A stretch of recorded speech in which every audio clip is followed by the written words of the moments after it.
TimeBank believes in a banking future with more for every entrepreneur. Start paying less and getting more. With TimeBank, you've got this.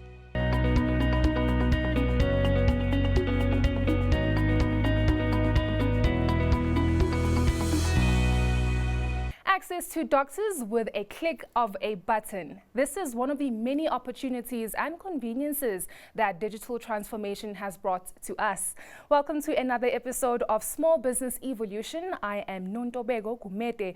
On today's episode, we are joined by Pheello Maboea, Chief Technology Officer at Healthforce and Kena Health, a company that offers you an app service that allows you to speak directly to a nurse, doctor, or mental health professional using text, voice, or video.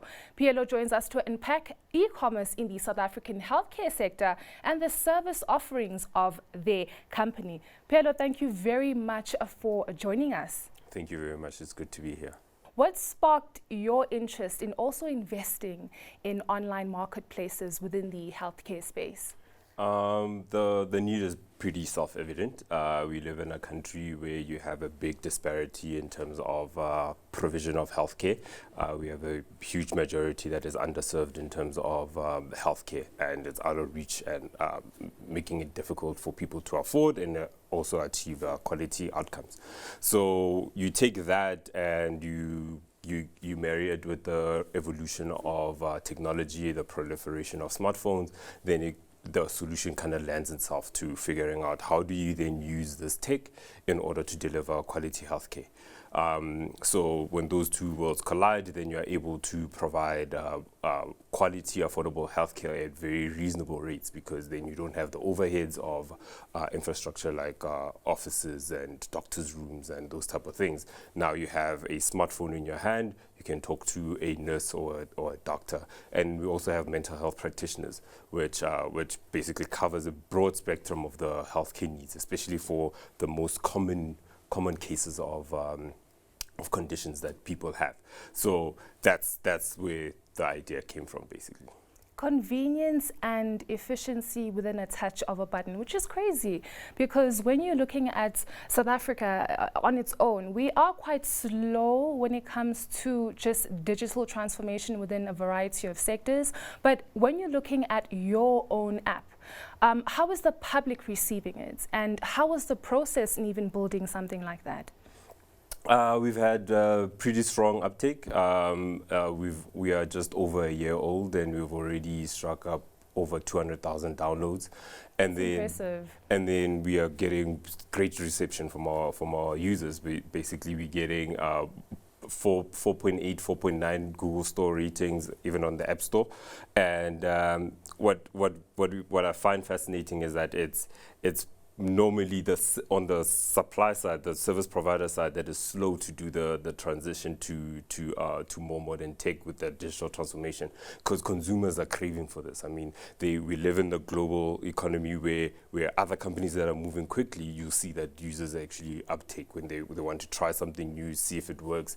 We're in a constant state of change, which means that people are willing to try out things. So you serve the need, then you find your market, and then it tracks.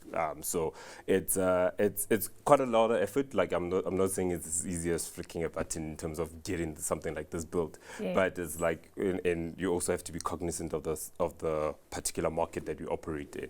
We have a good cohort of early adopters that we're seeing in our market, where we can see people are willing to try out some things. But then also you need to earn that trust from the users, so that they can actually trust the service that you're giving, that they are not going to get scammed, because all these things are top of mind for a user. So there's a deep sense of understanding for our users in terms of what they need, how easy it is to use the app, how professional the clinicians that we have on our platform operate.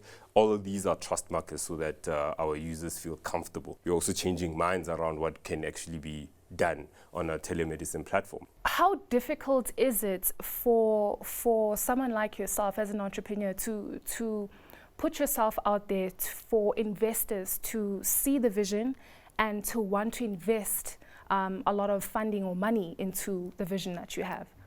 Yeah, I wouldn't say that we are disrupting, but we are on the cusp of doing certain of disruptive, right? Some of the challenges, excuse me, some of the challenges that we actually notice is necessarily around changing the mindset about what is actually possible.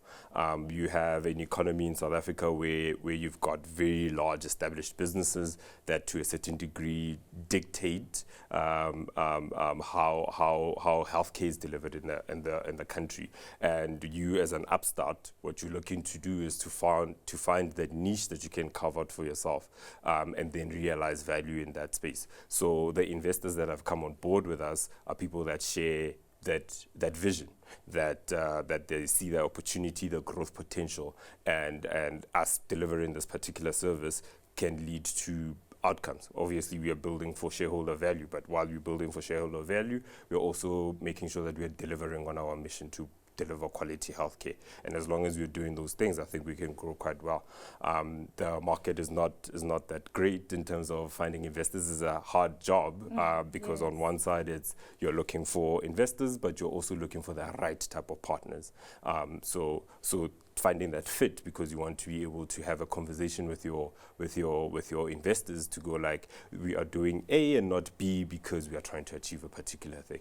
And sometimes there's a lack of slow money in South Africa, sometimes that patient capital, but as long as we are building and creating that traction, then we are seeing that we are not only pulling in customers, but we're also pulling in some interesting investors that are willing to work with us. Pheello, there's a lot of panic or maybe mixed emotions when it comes to the NHI bill, which is also known as the National Health Insurance.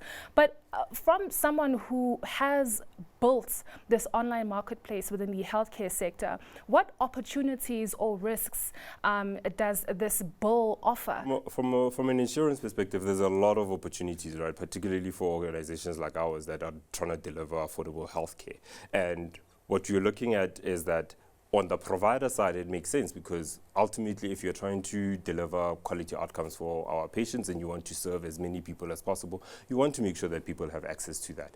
But then it becomes a continuous engagement with government around figuring out where are the sweet spots in trying to make sure that you're not necessarily strangling that particular sector, but then you're also providing ample opportunities for new entrants and new players to come into the market. I feel like there is an opportunity here that could unlock a lot of positive growth for provider side.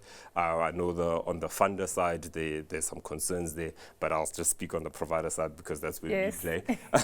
But there's a lot of opportunity, and if we are going on the metrics that they're saying that they're trying to achieve, a business like ours actually finds a nice niche in terms of how it plays with the bigger NHI bill. Thank you very much for joining us, Pheello. Wishing you all of the best. Thank you very much.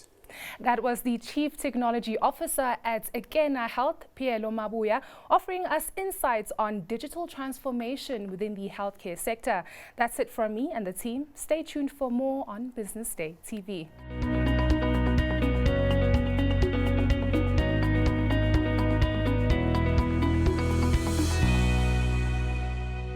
TymeBank believes in a banking future with more for every entrepreneur. Start paying less and getting more. With TymeBank, you've got this.